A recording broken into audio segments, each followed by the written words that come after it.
बच्चियां जाती हैं, बच्चे जाते हैं, बुजुर्ग जाते हैं, तो वहां से उतरने के बाद, अमरनाथ में दर्शन करने के बाद तुम इतने कमजोर क्यों हो जाते हो कि तुमको हेल्पलाइन की जरूरत पड़ती है? और उस देश में जहां तुम खुद 100 करोड़ हो और तुम्हारी आबादी यहां पर 80% है, तुम क्यों इतने कमजोर हो जाते हो जब अपनी आस्था को लेके, सकारात्मक आस्था को लेके तुम इतने बलवान हो? 10 बार बता चुका हूं, मुसलमानों को समझाया नहीं समझे, 10 बार पहले बता चुका हूं और अब बता रहा हूं, एक हो, टीका लगाने से शर्माओ ना। सरदार 7 मीटर की पगड़ी पहनता है, उसको प्रॉब्लम नहीं होती, उसे गर्मी नहीं लगती। आपने अपनी धोती छोड़ दी, आपने भारतीय संस्कृति का प्रतीक, आपने अपनी धोती छोड़ दी। क्यों छोड़ दी? बुरे लगेंगे क्या? सरदार तो पगड़ी में बुरा नहीं लगता, कॉन्फिडेंस में रहता है। मुसलमान तो ऊंचे पजामे में बुरा नहीं लगता, कॉन्फिडेंस में रहता है। लेकिन आपने अपनी संस्कृति छोड़ी, आपने अपनी धोती छोड़ी। रोज नहीं पहन सकते, महीने में एक बार पहन लो। ऑफिस जाओ धोती पहन के, तिलक लगा के, मॉल जाओ, शॉपिंग जाओ, शादी ब्याह पार्टी में जाओ, थिएटर में पिक्चर देखने जाओ, धोती पहन के जाओ और तिलक लगा के जाओ। अगर मैं हिंदू होता, रोज तिलक लगाता। यूं बात अलग है कि तिलक मुझ पर बहुत अच्छा लगता है, लेकिन जब मौका लगता है तब लगवाता हूं, और उसे तब तक नहीं मिटाता जब तक वो रूटीन में धुल ना जाए, क्योंकि मुझे तिलक लगा के गर्व महसूस होता है as an Indian, as a भारतीय। यार, आप तो हिंदू हो, सनातन धर्म को मानने वाले हो, आपके तो धर्म से ये भी चीज जुड़ी हुई है। हम तो चलो संस्कृति के नाम पर कभी कभी लगा लेते हैं, तुमको क्यों शर्म आती है? इस शर्म से हिंदू नौजवानों बाहर आओ। आपकी हिंदू महिलाएं मंगलसूत्र पहनती हैं, सर पर सिंदूर लगाती हैं, माथे पर बिंदी लगाती हैं। आप क्या करते हैं? ये अपनी निशानी बताने के लिए कि ये हम भारतीय हैं और भारतीय हमारी संस्कृति है। आपने सोचा दाढ़ी रख के इतनी बड़ी सरदार भाई बहुत हैंडसम होते हैं अंदर से, लेकिन वो कहते हैं हमें कोई नहीं मतलब, पगड़ बांधेंगे, दाढ़ी रखेंगे, हमें अपने फीचर्स नहीं दिखाने किसी को, और तब भी कितने खूबसूरत लगते हैं। मूंछ कटा के मुसलमान कोई खूबसूरत नहीं लगता, ऊंचा पजामा पहन के कोई मुसलमान खूबसूरत नहीं लगता। आपको लेकिन यह लगता है कि धोती पहनकर आप बैकवर्ड लगेंगे, आपको यह लगता है कि सर पर तिलक लगाकर आप बैकवर्ड लगेंगे, आपको यह लगता है कि चोटी रखकर आप पंडे या बैकवर्ड लगेंगे।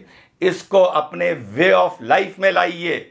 चोटी को नहीं ला सकते तो तिलक को लाइए, धोती को लाइए। 5 मिनट 10 मिनट फालतू लग जाएं, बाजार भी जाइए, घूमने भी जाइए, तो कभी कभी महीने में 2 4 5 बार धोती पहन के जाइए। दफ्तर जाइए, तिलक लगा के जाइए। कॉलेज स्कूल जाइए, जॉब पर जाइए, तिलक लगा के जाइए।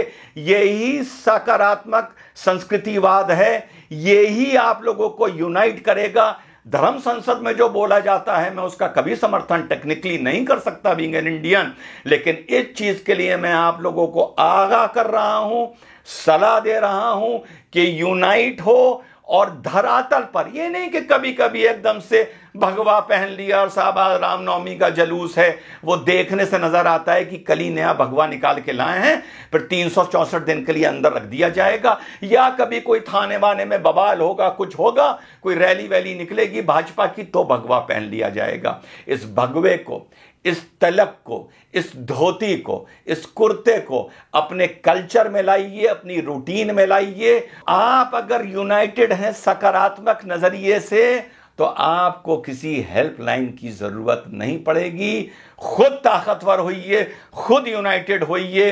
तो संदेश मेरा यही है मेरे सनातन धर्म के मानने वाले साथियों, ज्यादा मैं नहीं बोल सकता, बतौर मुसलमान बोलूंगा तो तुम ही में से 10 खड़े हो जाएंगे ये कहने के लिए कि मुसलमान में ज्यादा ज्ञान आ गया है, ये ज्यादा हमें ज्ञान दे रहा है, और 10 खड़े हो जाएंगे ये बोलने वाले कि ये भड़का रहा है, और बाकी शायद चुप हो जाएंगे और मुट्ठी भर मेरी बात समझेंगे। और यही आप लोगों का आगे जाके 50-100 साल बाद पछतावे का सबब बनेगा। तो आप लोगों को मेरा यही संदेश है, सकारात्मक तरीके से यूनाइट करिए, सकारात्मक तरीके से अपनी संस्कृति को पुनः जीवित और पुनः पैदा करिए।